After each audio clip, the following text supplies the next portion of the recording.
Miriam e Arão começaram a criticar Moisés porque ele havia se casado com uma mulher etíope. Será que o Senhor tem falado apenas por meio de Moisés? Perguntaram. Também não tem falado por meio de nós? E o Senhor ouviu isso. Ora, Moisés era um homem muito paciente, mais do que qualquer outro que havia na terra. Números, capítulo 12, verso 1 e 3. Após um ano e pouco mais de um mês do êxodo do povo de Israel, a nuvem do Senhor se levantou para que o povo de Deus iniciasse a sua jornada em direção à terra prometida. O povo havia passado cerca de um ano acampado aos pés do Monte Sinai, a fim de que Deus desse a eles a sua lei e estabelecesse as condições de Israel como uma nação. Agora o povo estava em grande expectativa pela herança que havia sido prometida a seus pais Abraão, Isaque e Jacó. Então Deus dá ordens a Moisés, e o povo de Israel levantou acampamento e começou a jornada para a terra prometida. Mas com o passar dos dias, a expectativa foi dando lugar ao cansaço, e muitos começaram a reclamar da longa jornada. No meio de Israel havia um grupo de pessoas de outras nacionalidades que não tinham o verdadeiro temor do Senhor. Eles incitaram o povo ao levantar a voz com o desejo de comer as carnes que comiam no Egito. Deus enviou juízo sobre a parte do povo que reclamava, e o povo ficou aterrorizado. Moisés orou para que Deus cessasse os juízos que caíram sobre esses. Quando ele os ouviu, a sua ira acendeu-se, e o fogo da parte do Senhor queimou entre eles e consumiu algumas extremidades do acampamento. Então o povo clamou a Moisés, este orou ao Senhor, e o fogo extinguiu-se. Números capítulo 11, verso 1 e 2. Embora confiasse em Deus, o grande líder já estava sentindo efeitos profundos do estresse por causa do povo que estava se rebelando contra sua liderança. Sua estafa era tão profunda que Moisés chegou a pedir a Deus que cessasse os seus dias. Deus viu o quão grande fardo estava em cima de Moisés. Então ele ordenou que Moisés designasse 70 anciões para o ajudar com o povo. Essa ordem Deus deu diretamente a Moisés, mas parece que seus irmãos mais velhos, Arão e Miriam, ficaram um tanto enciumados. Arão e Miriam eram tidos como líderes grandemente respeitados pelo povo. Arão participou da negociata de Moisés com o faraó pela libertação de Israel. A sua linhagem foi instituída como a linhagem sacerdotal, os representantes diretos de Deus diante do povo. Miriam era muito sábia e firme nos princípios em que crescera. Tinha o dom da poesia e da música. Ambos foram dotados com o dom da profecia e, por determinação divina, estavam ligados a Moisés na condução do povo hebreu. Mas o fato de estarem numa posição tão alta entre o povo, isso não impediu que viessem as reclamações. A sedição de Arão e Miriam ocorreu porque eles não tinham sido consultados na seleção dos 70. Assim, os seus ciúmes se despertaram contra Moisés. Na organização desse conselho, entenderam que sua posição e autoridade haviam sido desprezadas. Consideravam que Moisés devia consultá-los antes que realizasse essa tarefa, pois criam que estavam no mesmo patamar de liderança que Moisés. Imediatamente, o Senhor disse a Moisés: dirijam-se à tenda de encontro, vocês três. E os três foram para lá. Então o Senhor desceu numa coluna de nuvem e, opondo-se à entrada da tenda, chamou Arão e Miriam, e os dois vieram à frente. Ele disse: ouçam as minhas palavras. Quando entre vocês há um profeta do Senhor, a ele me revela em visões, em sonhos falo com ele. Não é assim, porém, com meu servo Moisés, que é fiel em toda a minha casa.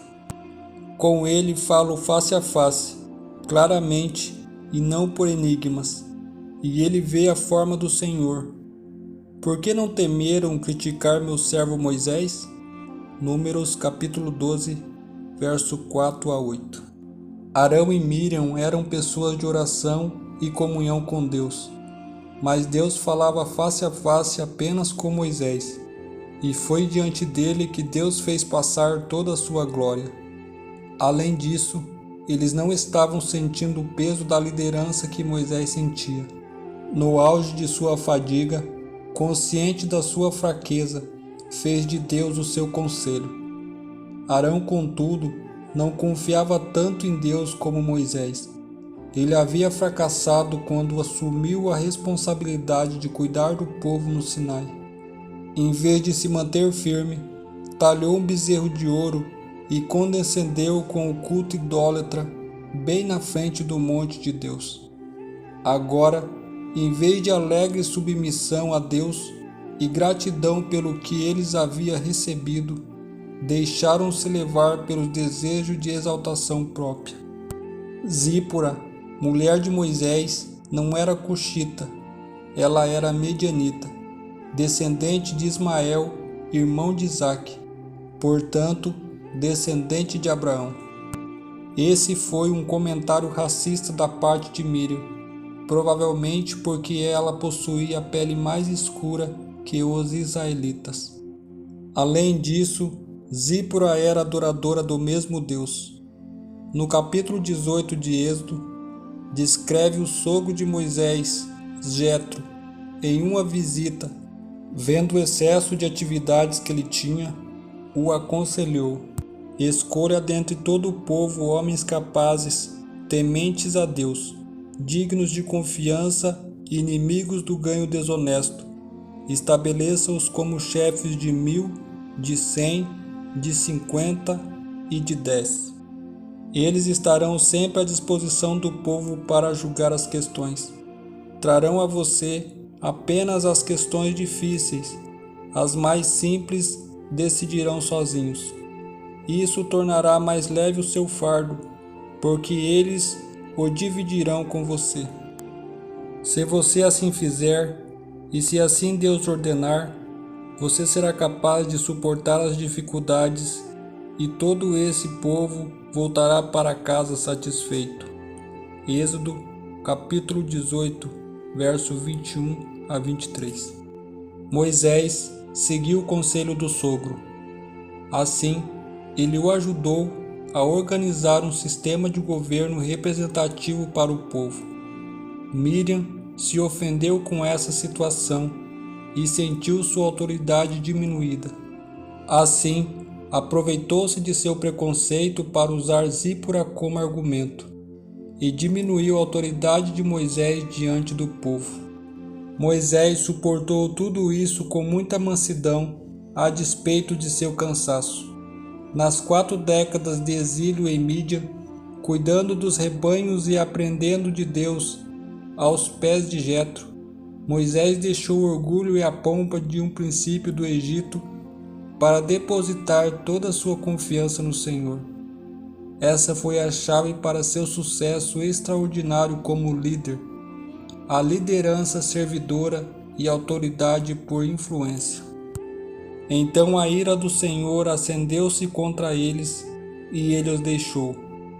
Quando a nuvem se afastou da tenda, Miriam estava leprosa. Sua aparência era como a de neve. Arão voltou-se para Miriam, viu que ela estava com lepra. Disse ele a Moisés: por favor, meu senhor, não nos castigue pelo pecado que tão tolamente cometemos. Não permita que ela fique como um feto abortado, que sai do ventre de sua mãe com a metade do corpo destruída. Então Moisés clamou ao Senhor: ó Deus, por misericórdia, concede-lhes a cura. O Senhor respondeu a Moisés: Se o pai dela tivesse cuspido no rosto, não estaria ela envergonhada 7 dias? Que fique isolada fora do acampamento 7 dias. Depois ela poderá ser trazida de volta. Então Miriam ficou isolada 7 dias fora do acampamento, e o povo não partiu, enquanto ela não foi trazida de volta. Números capítulo 12, verso 9 a 15. A indignação de Deus manifestada sobre Miriam era um aviso para que todo o povo abandonasse essa rebelião. Se a inveja e o descontentamento de Miriam não houvesse sido repreendido de forma tão séria, poderia ser o fim de uma nação unida sob a mesma bandeira de Deus. Em Provérbios 27:4 é dito: o rancor é cruel e a fúria é destruidora, mas quem consegue suportar a inveja? Foi também este sentimento que causou discórdia no céu e resultou na expulsão de 1/3 dos anjos criados. Foi esse mesmo sentimento que causou tanta desgraça para a raça humana. Este acontecido com Miriam também é um aviso para nós. O que acontece é que muitos que têm alguma queixa contra alguém não têm coragem de conversar e acertar pessoalmente. Preferem falar mal dessa pessoa para os outros e defamar seu nome, tudo motivado pela inveja. Por sua vez, a inveja tem transformado tolos em juízes. É de extrema importância que esteja gravado em nossas mentes o seguinte verso bíblico: quem fala contra o seu irmão ou julga o seu irmão, fala contra a lei e a julga. Quando você julga a lei, não está cumprindo, mas está agindo como juiz. Tiago 4:11. Ao assumir a posição de juiz e julgar os outros de acordo com seu ponto de vista, é algo muito perigoso, porque você pode estar errado. Essa situação se agrava porque não nos temos apenas em avaliar os fatos. Nos divertimos em julgar as motivações que vão no coração de quem está sendo acusado. Se você admite uma condenação sem as devidas evidências, você está trazendo para si a responsabilidade pela condenação dessa pessoa. Se você estiver errado, pela lei de Deus você vai ser julgado, pois você está tomando para si uma prerrogativa judicial que pertence somente a Deus. Tome mais cuidado ainda ao acusar aquele a quem Deus chamou para seu serviço, pois nem mesmo os anjos, maiores em forças e autoridade, ousam falar contra eles, especialmente os que seguem os desejos impuros da carne e desprezam a autoridade, insolentes e arrogantes. Tais homens não têm medo de difamar os seres celestiais. Contudo, nem os anjos, embora sendo maiores em forças e poder, fazem acusações injuriosas contra aqueles seres na presença do Senhor. Segundo Pedro, capítulo 2, verso 10 e 11. Portanto, não assuma esse risco. Deixe que Deus, em seu amor e onisciência, julgue com sabedoria cada coração, pois a sua graça e a sua justiça são infinitamente maiores do que se pode imaginar. No acontecido com Miriam e Arão, a resposta de Deus foi imediata e não deixou espaço para interpretações. O dom profético não era uma arma usada para exercer mais poder.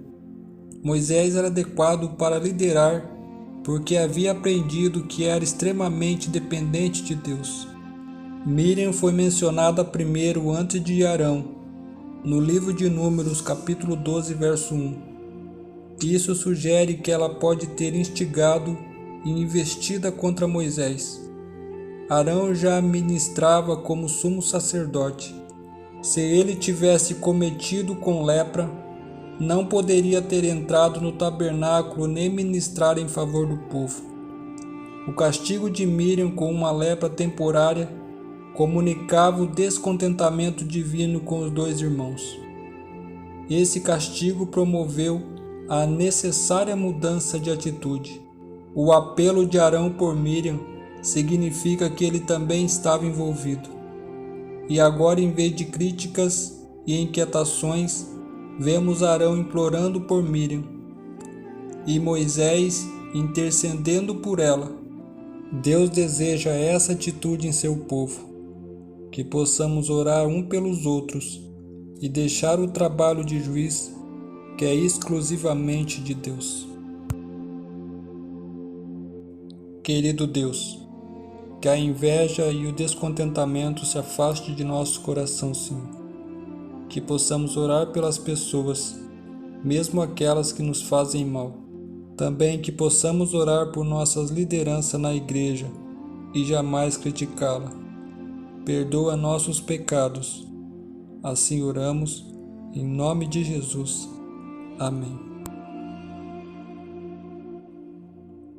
Até a próxima.